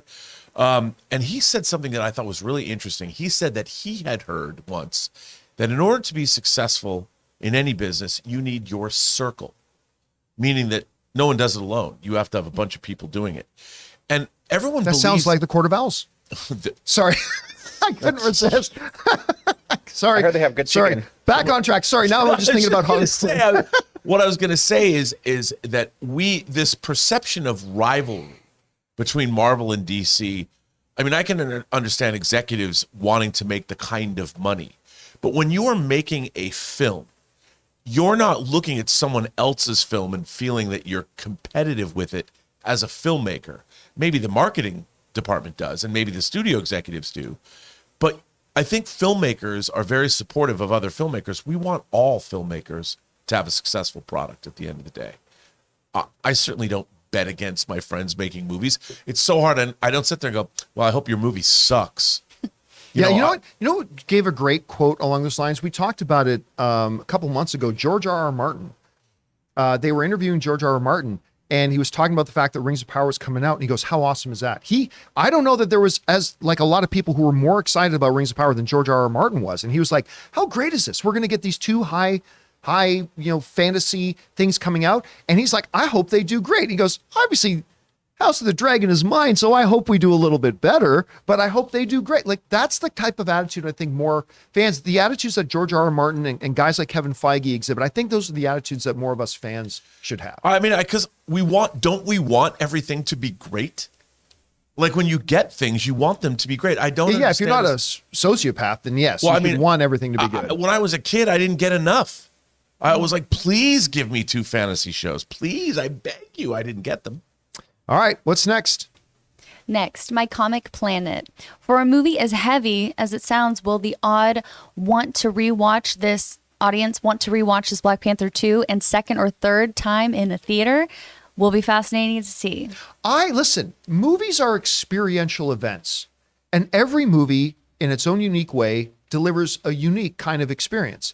Horror movies deliver different types of experiences than comedies, which offer different types of experiences than thrillers or whatever. But at the end of the day, we go for the experience.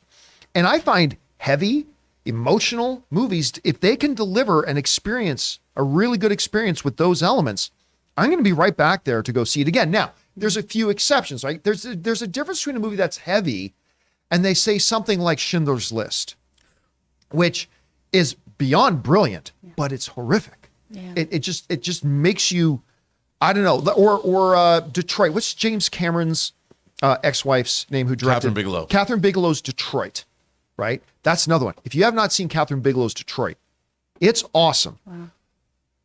But it's not heavy. It's like crippling. Oof. It's like, I loved that movie, but I don't think I can watch it again.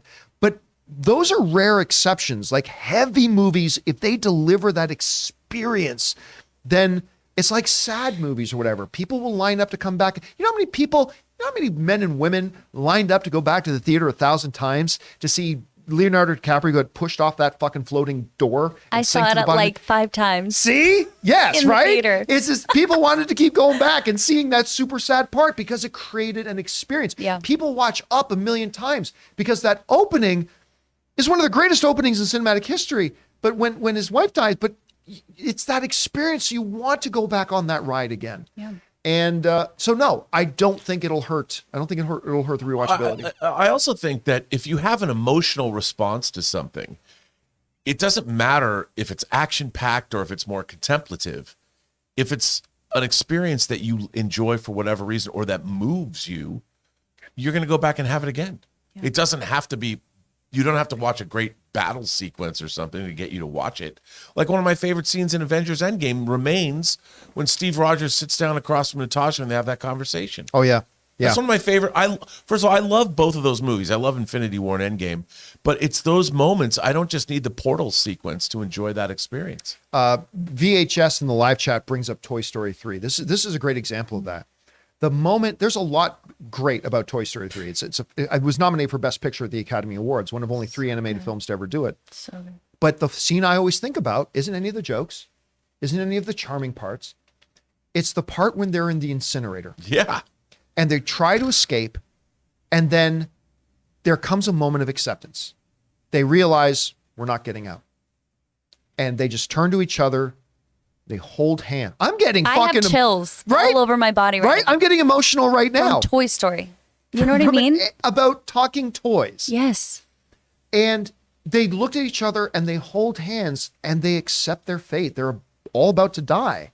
And it's like, that's not what you think of when you think of Toy Story, but that moment created such an experience for me as an audience member that I continue to go back to it all the time. All right.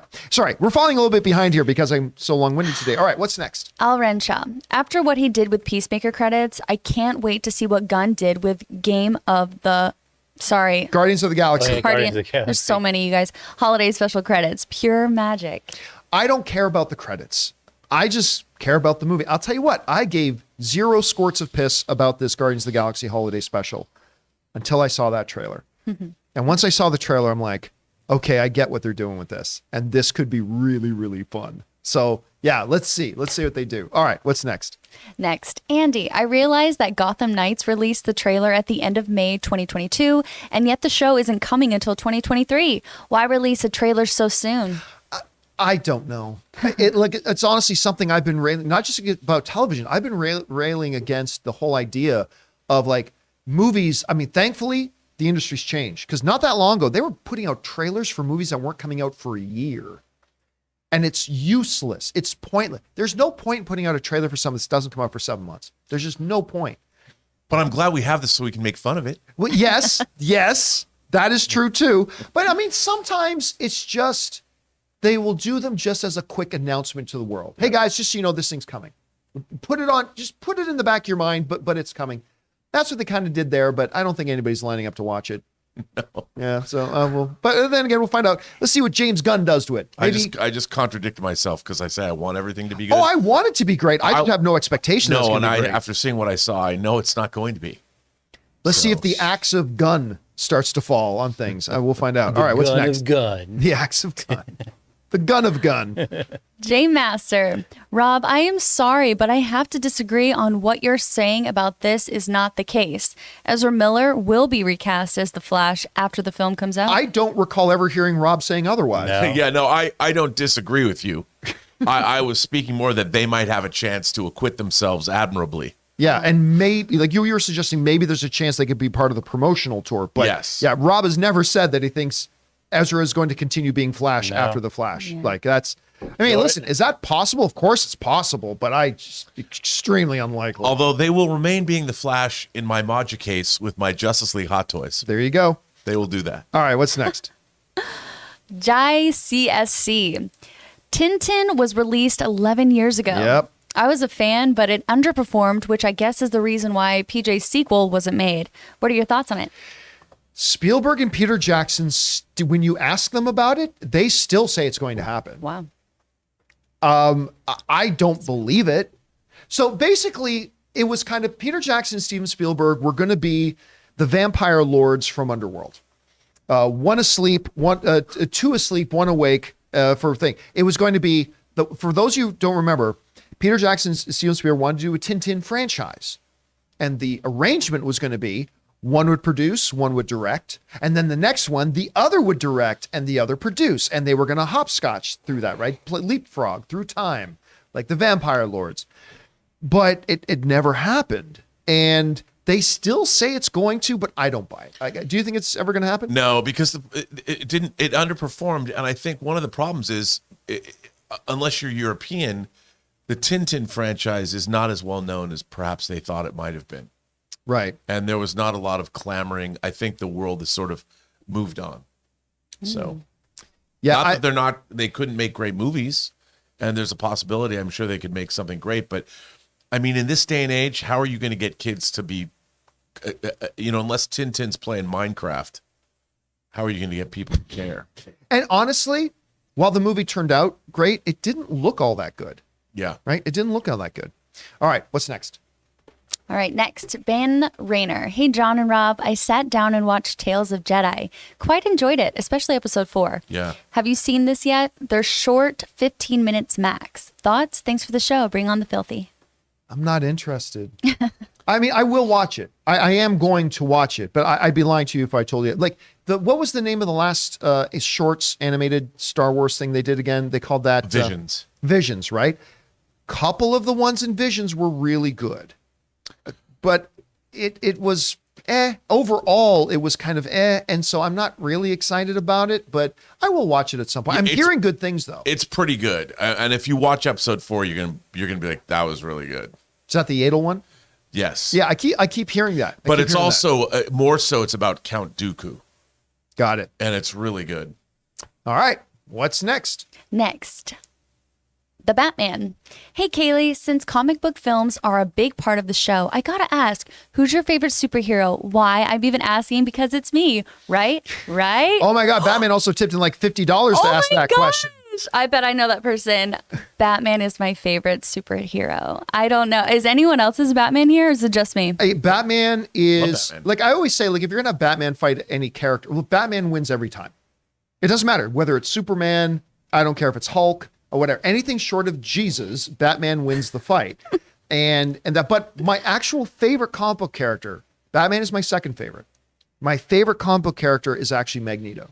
Magneto's my all-time favorite comic book character. I just love that character. I'll tell you something. I love Batman too. Thank you. If I had my dream that James Gunn could do anything, Yeah. I would want him to direct with Ben Affleck playing Batman.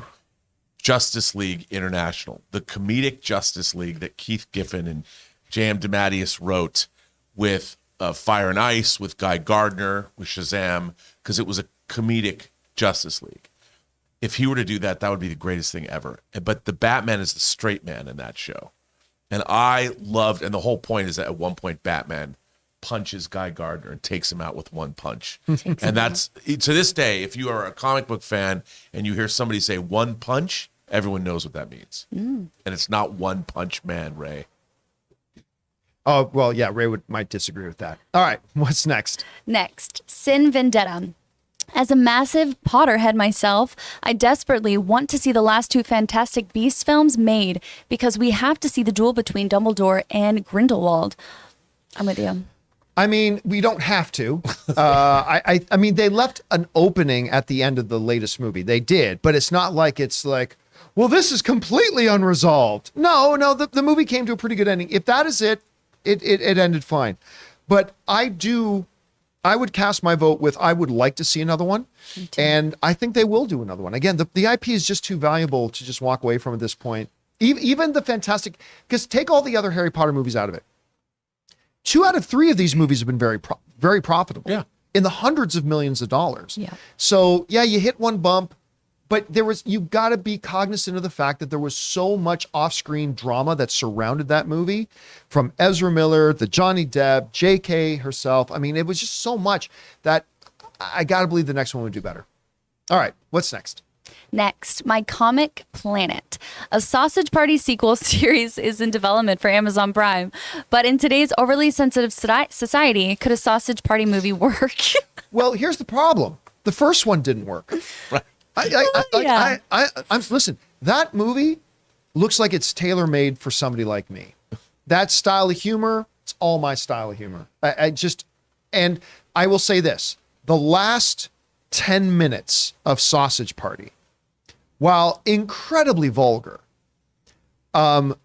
it's been a while since I laughed that hard. I mean, it's the last No doubt. 5-10 minutes of Sausage Party are pretty damn funny. But unfortunately, the rest of the movie really wasn't. And I got to be honest with you, when I heard about this, that they're going to do like a follow-up series, I pulled my best Chris Carr. I was, for why?